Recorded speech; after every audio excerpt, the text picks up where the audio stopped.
And Woody likes the crooked cock. They're armed like they're playing PUBG. All right. It looks like when you first land and everybody's got this mishmash. One of them has like an actual submachine gun, like a little MAC-10. One of them's got one of them's got a shotgun. The other one has a hammer. I like to think like PUBG. They're like, if one wore a pot as a helmet. Yeah, exactly. It's level 1 armor. Frying pan.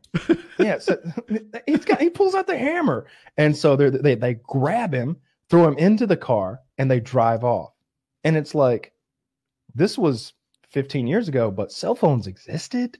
So his girlfriend just goes, "Yeah, Octavius Johnson just kidnapped my boyfriend and drove away in a silver Honda Civic. Yeah, they're in Livonia right now. Yeah, there's 3 of them in there. They had guns. Yep. All right, they go get them right away, of course. And the kidnapping is like a 25-year big offense. Deal. It's like third worst thing you can do behind like murder and rape is kidnapping. Like a lot of people don't know that. It's a huge deal. Yeah.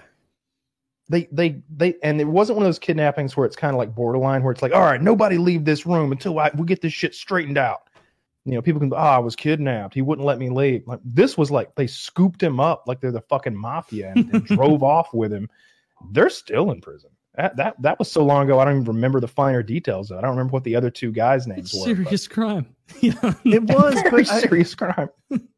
If it was their first crime, it was. Oh, if it was their first crime, I can almost be like, I think they didn't realize what they were doing was as bad as it was. Oh, they definitely did not. Dude, if your first foray into crime is at gunpoint kidnapping someone, you need to be put in jail. Because you're not going to go, oh, what was I thinking? Now, what if that guy was robbing you and you decide to keep him? Oh, well, if he was just robbing... Right, and you say, well, he's a thief, so we should probably... You're describing a citizen's arrest, Woody. Share. Well, you think that, but then when you brand him, shave his head, maybe, scarlet letter of some sort. I was reading my Bible last night. I just feel like in a situation like that, it's defense. It's not kidnapping. Well... It was a defensive kidnapping. Right? I read you. Well, you don't kidnap people, but yeah, everybody, all those guys I went to school with, and like they had every opportunity. I don't know what happened, and it wasn't institutionalized racism for sure, because like they had every opportunity. Like my mom was one of their teachers, and it was just like you couldn't do anything with those guys. It was definitely their home life. Some people just had a hard time.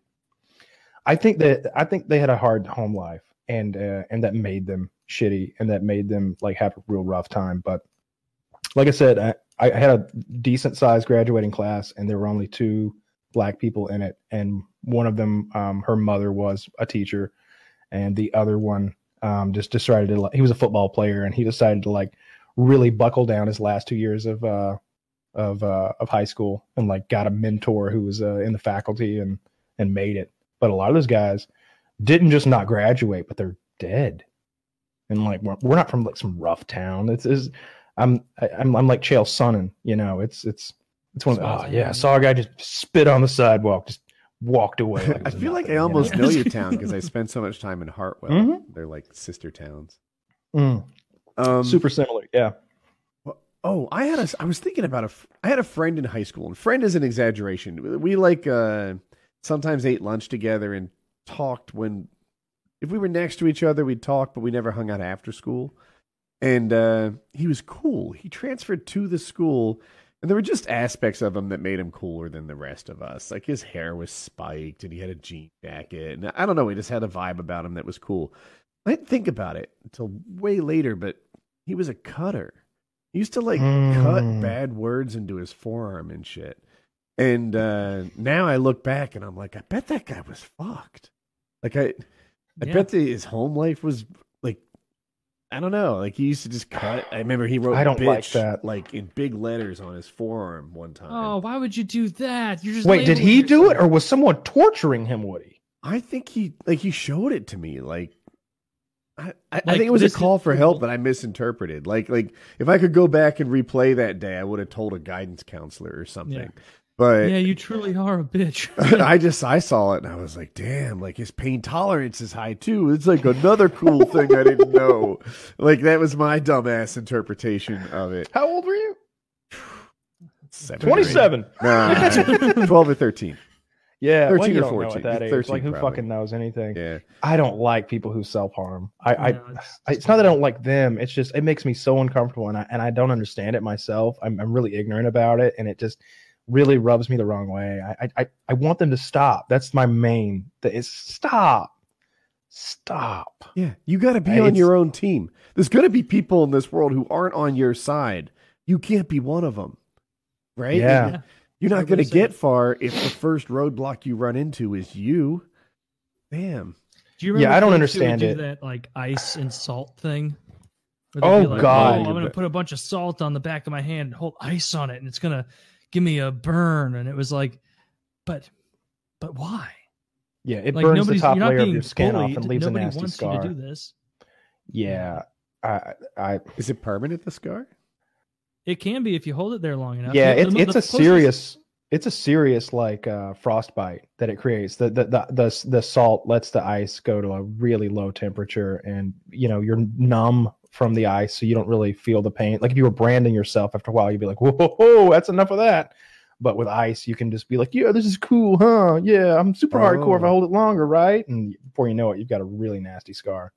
Yeah, very dumb things that. Yeah, there were so many of those Dude. weird things that we did and that kids did, and like especially at the around 2008 2015, it seemed like, and I think the news media was just blowing things way out of proportion. And a lot of times, like find out the new craze: snorting condoms tonight at 7. It's like, how many people snorted a condom to make you do this news story? Because I think it was 3. Yeah. I think 3 condoms got snorted nationwide. And all of a sudden, you've got to do a whole fucking expose on it. And now tomorrow, 300 kids are out buying Trojans. Oh, it's the same thing that like the media does now with social media, where they'll be like, "There's a craze of kids eating Tide Pods," and then it's like, "Well, really, you found 5 tweets and 3 YouTube videos, and now there's a huge glut of these things cropping up." Yeah, I like a love legit one. Like I remember the cinnamon challenge. Like that was cool. Yeah, I think like it was nobody funny. got hurt. Yeah. It was funny to watch. Or the ice bucket thing when they were raising money for whatever neurological disease that was. Lou Gehrig's, maybe. I have 3 letters in it. Anyway, LHS or something. I'm spacing out on that one. But in any case, all those celebrities dumping water on themselves, and some found a little funny twist to it, and when everybody was doing that stupid dance, and the Harlem Shake. Yeah. You did a Harlem Shake. I did a Harlem Shake. funny. I did. It wasn't bad. Yeah. A woman is trying to